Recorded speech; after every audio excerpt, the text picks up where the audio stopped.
After you've been through a major life transition, you might experience something called existential exhaustion. It's not a depression, although it might very well feel like that. It's a deep rest or a deep reset before you settle into the next phase of your life. And the truth is that while you may not have any idea what the next phase is going to be like, you sure know what it's not going to be like. Looking back, you can see how much of the pain you've suffered in your adult life has been at your own hand. And it takes a very wise person to come to this realization. You're someone who takes responsibility for every decision you've made. Even though you were not such a conscious person back then, you now know that those unconscious moments you had were exactly what have brought you to now being such a conscious person. But all of that awareness and heavy lifting of the shadows and darkness is exhausting. This existential exhaustion.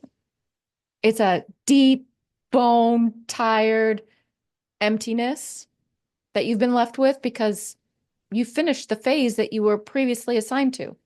And congratulations, you did it. The mission you had to conquer has been completed. And so now, no wonder you're so tired.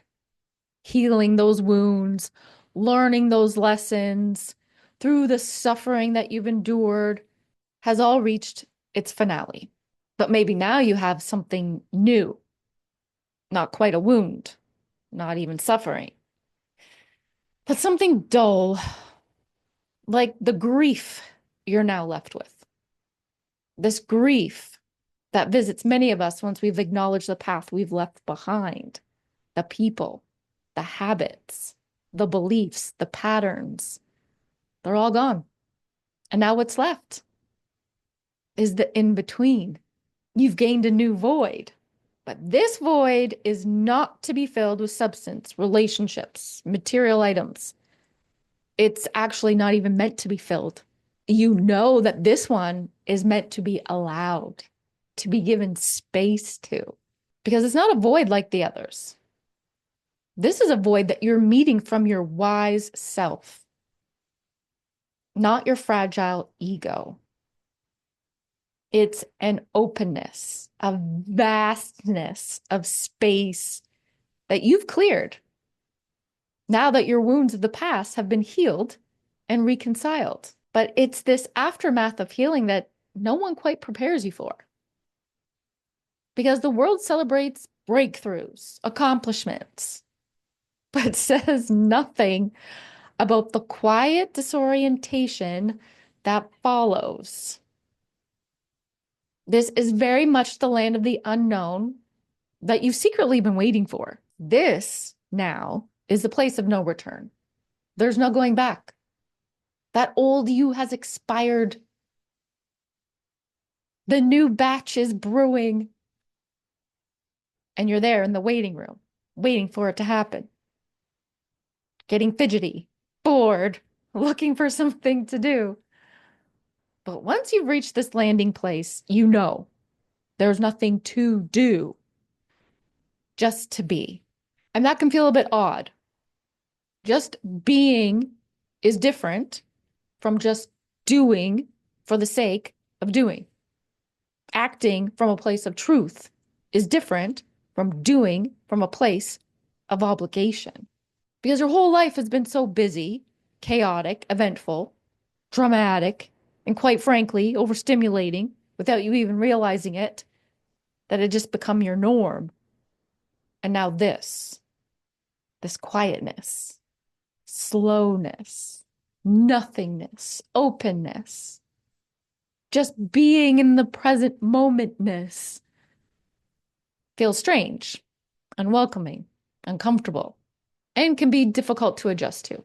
And although you've had the experience many times of being in the here and now on purpose, what progressively starts to happen is a permanent sense of the here and now.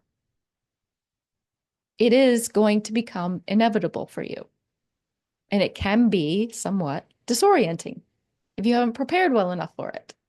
But knowing you, I'm sure you have. So understand that this state will arrive, and it's what you've been working toward. whether you realized it or not. And this dissociation is going to show up, not as a trauma response this time, but as your psyche's way of adjusting to peace. You've been on high alert for years. Now that the volume is turned down, your system doesn't know what to do. It's like waking up in a new home with all the boxes unpacked and you're just standing in the quiet. That void that you once had is gone. And that grief perhaps is felt from not having to fill that void anymore. And instead, maybe now, you've become the void. A sense of limonality. You're not fully in your old state, and you're not yet fully in the new one. Like after having graduated university and you haven't yet entered into the career you got the degree for.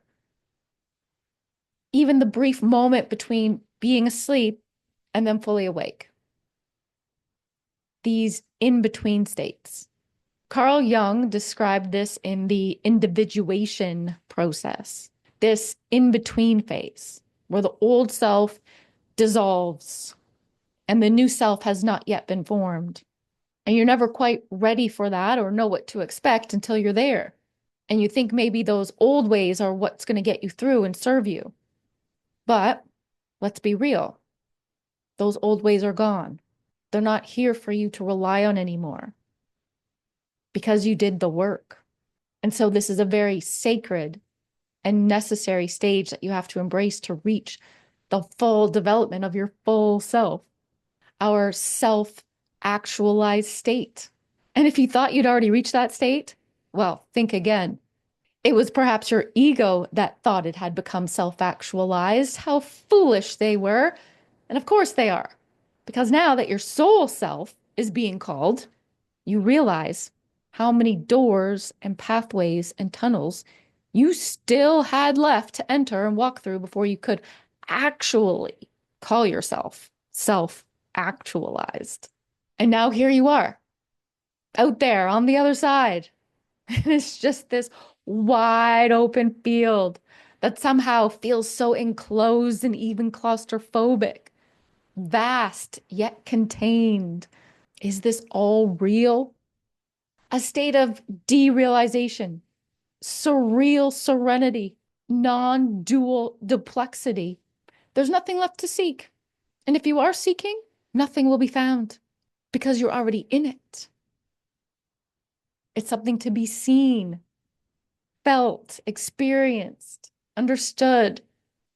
A time when all of those spiritual lessons have been learned.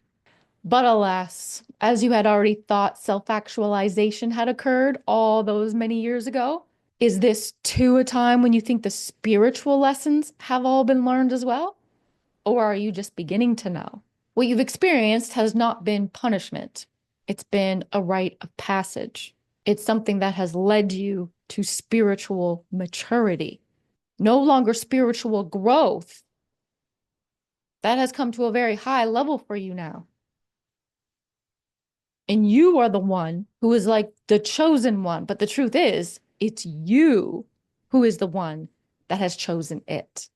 You know that the old remedies are no longer effective. You know that the previous paths only led you to the familiar, and that no longer speaks to you.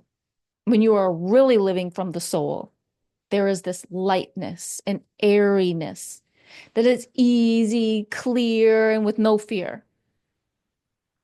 Mind you, living from the soul among other human bodies who are ignoring their soul, this is what makes living among the dead so hard.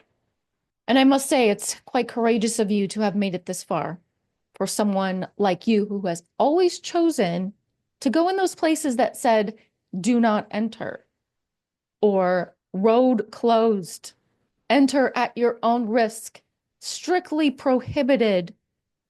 You said, I need to see what this is all about. You said, those warnings do not apply to me.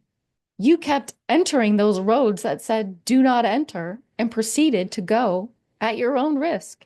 You haven't chosen any detours because they've all proven to be a rite of passage. Most people will never survive it. They'll panic and they'll fill it with chaos again, but you're holding the quiet. That's rare. That's brave. And in my own personal experience, which is everything that comes out of my own mouth, I find myself arriving at what is a renaissance. I've had glimpses of this before, and maybe so have you. But since I've fully resigned myself from all substance except caffeine and sugar over the last 8 months, it's like the 9-month gestational period that is coming up for its birthing. If you're going to give rise to the birthing of something new, you must create an appropriate environment for its growth. And what you're growing into is the soul you came here with, creeping out of your physical realm and into the surreal, the ethereal, the eternal land of bliss, consciousness, peace, and solidarity.